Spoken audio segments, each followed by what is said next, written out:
मतलब का गुरुजी, मैंने कहीं पढ़ा था कि शादीशुदा औरतों को गुरु नहीं बनाना चाहिए, उनके लिए उनके पति ही गुरु होते हैं। आपने जो पढ़ा था वो 100% सही पढ़ा था, लेकिन देश काल स्थिति के अनुसार कुछ नियम बदलते भी हैं। अगर आज मैं किसी से चर्चा कर रहा था, हमारे यहाँ हमारे प्रियजन लोग बैठे हुए थे, तो मैं उनसे वही चर्चा कर रहा था और मैंने बोला भी था ये बात कि कायदे से स्त्री के लिए तो उसका पति ही गुरु है, लेकिन वो गुरु तब काम करेगा। और ऐसा नहीं है, पार्वती जी के गुरु नारद जी थे, गौरी के गुरु नारद जी थे, कयाधु के गुरु नारद जी थे, ऐसा नहीं है। मेरा दर्शन कहने का यह है कि पति गुरु हो सकते हैं, इसमें कोई दुराई नहीं है, लेकिन क्या उनमें वो एबिलिटी है? जैसे एक एग्जाम्पल मैं आपको दूं,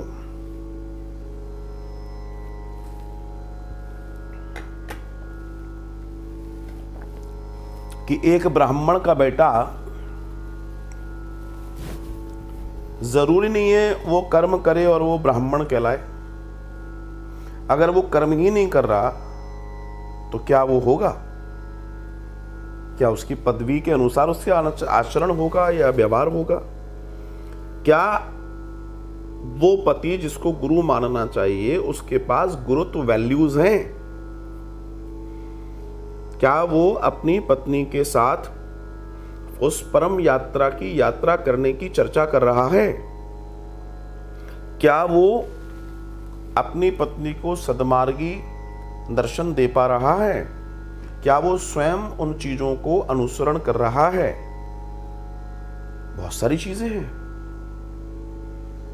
तो एक चीज, दूसरी आगे भी मुझे बोलने देना है।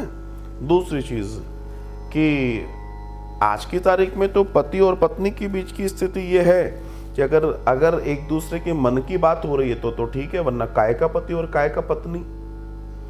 ये तब था जब हमारे यहाँ डाइवोर्स वाली चीज नहीं थी। आपको मालूम है, सनातन धर्म में डाइवोर्स जैसा शब्द पूरी डिक्शनरी में नहीं है। ये शब्द क्रिश्चियन कम्युनिटी से और इस्लामिक कम्युनिटी से आया है, जिसको तलाक बोलते हैं। 1947 1950 के पहले किसी भी हिंदू एक्ट के अंदर तलाक शब्द की कोई नाम नहीं था, क्योंकि भारतीय संस्कृति का जो मूल दर्शन है, सनातन संस्कृति का जो मूल दर्शन था, वो तो एक बार हो गया, कहानी खत्म। और निभाते थे, निभते थे, लेकिन आज ऑप्शंस हैं। तो जब वो स्थिति नहीं रही, वो लेवल नहीं रहा, आज कोई पत्नी कोई पति एक दूसरे की मानने को तैयार नहीं है, तो गुरुत्व की बात तो बहुत दूर की हो गई। So in that condition, to balance these both people, like male and female, like पत्नी और पति, there must be a third person like गुरु, और वो व्यक्ति हील कर सकता है। तो आज के दर्शन में बहुत आवश्यक है। और आज मैं तो अगर सतयुग, द्वापर, त्रेता और कलयुग की बात करूं, तो वास्तविक बात मैं आपसे कहूं कि कलयुग में ज़्यादा हर व्यक्ति को गुरु दीक्षा की ज़रूरत है। हर व्यक्ति को। क्यों है? क्योंकि आज भ्रमित होने के मामले बहुत ज़्यादा हैं, आज कंफ्यूज होने के मामले बहुत ज़्यादा हैं, आज भय, ग्लानि, क्रोध, तंद्रा, निंद्रा आदि चीज़ों की स्थिति बहुत ज़्यादा है, आज अवसाद की स्थिति बहुत ज़्यादा है।